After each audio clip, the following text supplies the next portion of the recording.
प्रणाम भक्तगणों। आज हम सुनेंगे पुरुषोत्तम मास अर्थात अधिक मास महात्म्य का 19वां अध्याय।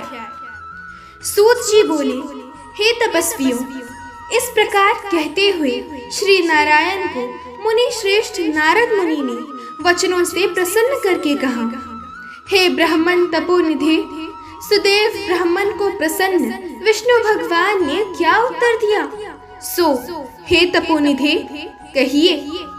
श्री नारायण बोले, इस प्रकार महात्मा सुदेव ब्राह्मण ने विष्णु भगवान से कहा। भक्तवत्सल विष्णु भगवान के वचनों द्वारा सुदेव ब्राह्मण को प्रसन्न करके कहा। हरि भगवान बोले, हे द्विजराज, जो तुमने किया है उसको दूसरा कोई नहीं कर सकता। जिसके करने से हम प्रसन्न हुए उसको आप नहीं जानते। ये हमारा प्रिय पुरुषोत्तम मास गया है। स्त्री के सहित शोक में मग्न तुमसे उस पुरुषोत्तम मास की सेवा हुई है।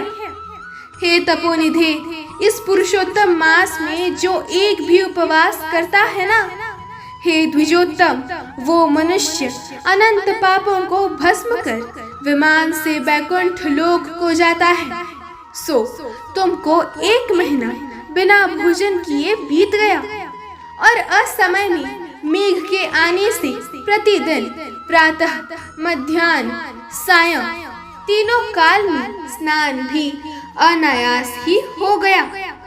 हे तपोधन, तुमको 1 महीने तक मेघ के जल से स्नान मिला और उतने ही अखंडित उपवास भी हो गए। शोक रूपी समुद्र में मग्न होने के कारण ज्ञान से शक्तिहीन तुमको अज्ञान से पुरुषोत्तम का सेवन हुआ। तुम्हारे इस साधन का तौल कौन कर सकता है? तराजू के एक तरफ के पलड़े में वेद में कहे हुए जितने साधन हैं उन सबको रखकर और दूसरी तरफ पुरुषोत्तम को रखकर देवताओं के सामने ब्रह्मा ने तौलन किया और सब हल्के हो गए। पुरुषोत्तम भारी हो गया। इसीलिए भूमि के रहने वाले लोगों से पुरुषोत्तम का पूजन किया जाता है। हे तपोधन, यद्यपि पुरुषोत्तम मास सर्वत्र है, फिर भी इस पृथ्वी लोक में पूजन करने से फल देने वाला है।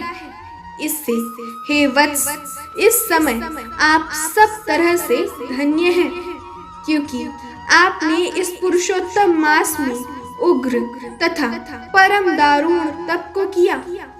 मनुष्य शरीर को प्राप्त कर जो लोग श्री पुरुषोत्तम मास में स्नान, दान आदि से रहित रहते हैं, वे लोग जन्म जन्मांतर में दरिद्र होते हैं।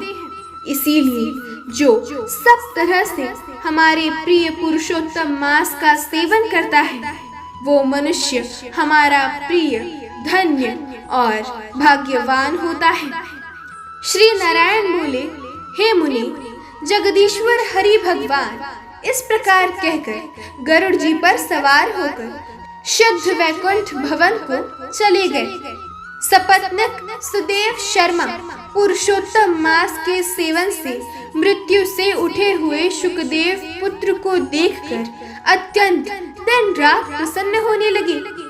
मुझसे अज्ञानवश पुरुषोत्तम मास का सेवन हुआ और वो पुरुषोत्तम मास का सेवन वो फलीभूत भी हुआ, जिसके सेवन से मेरा मृत पुत्र उठ खड़ा हुआ। आश्चर्य है कि ऐसा मास कहीं नहीं देखा।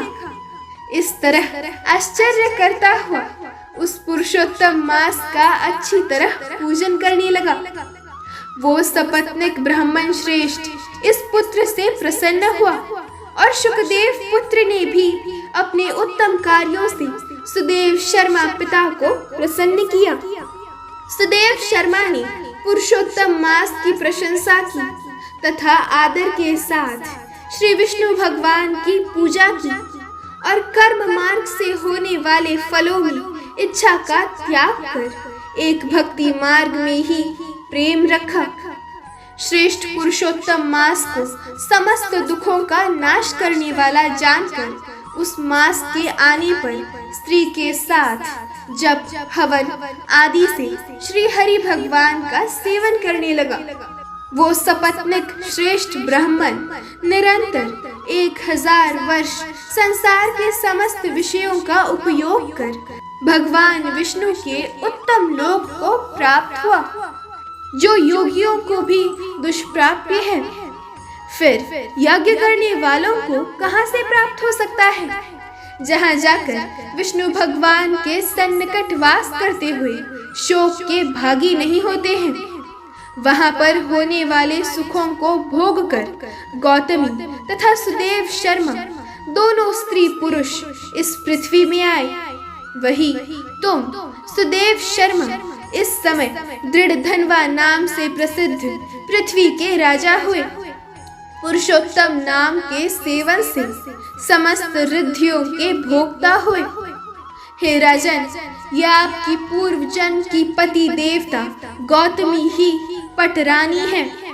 हे भूपाल, जो आपने मुझसे पूछा था सो सब मैंने आपसे कहा। और शुक पक्षी तो पूर्व जन्म में जो पुत्र शुकदेव नाम से प्रसिद्ध थे और हरि भगवान ने जिसको जलाया था, वो 12,000 वर्ष तक आयु भोग कर वैकुंठ को चला गया। वहां वन के तालाब के समीप वटवृक्ष पर बैठकर पूर्व जन्म के पिता तुमको आए हुए देखकर मेरे हितों के उपदेश करने वाले प्रत्यक्ष मेरे दैवत विषय रूपी सर्प से दूषित संसार सागर में मग्न इस प्रकार अपने पिता को देखकर और अत्यंत कृपा से युक्त वो शुक पक्षी विचार करने लगा कि यदि मैं इस राजा को ज्ञान का उपदेश नहीं करता हूँ तो मेरा बंधन होता है।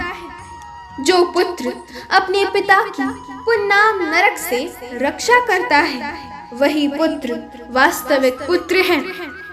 आज मेरा ये श्रुति के अर्थ का ज्ञानी भी वृथा हो जाएगा, इसीलिए अपने पूर्व जन्म के पिता का उपकार करूंगा। हे राजन दृढ़धनवा, इस तरह निश्चय करके वो शुक पक्षी वचन बोला। हे पाप रहित राजन, जो आपने पूछा सो सब मैंने कहा। अब इसके पश्चात पाप नाशिनी सरयू नदी को जाऊंगा। श्री नारायण बोले।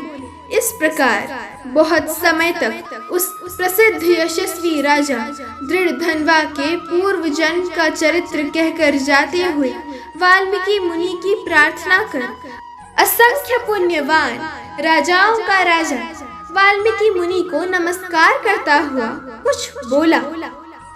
इति श्री बृहन्नारद्ये पुरुषोत्तम मास महात्म्ये 9दशोऽध्याय संपूर्ण। जय श्री कृष्ण।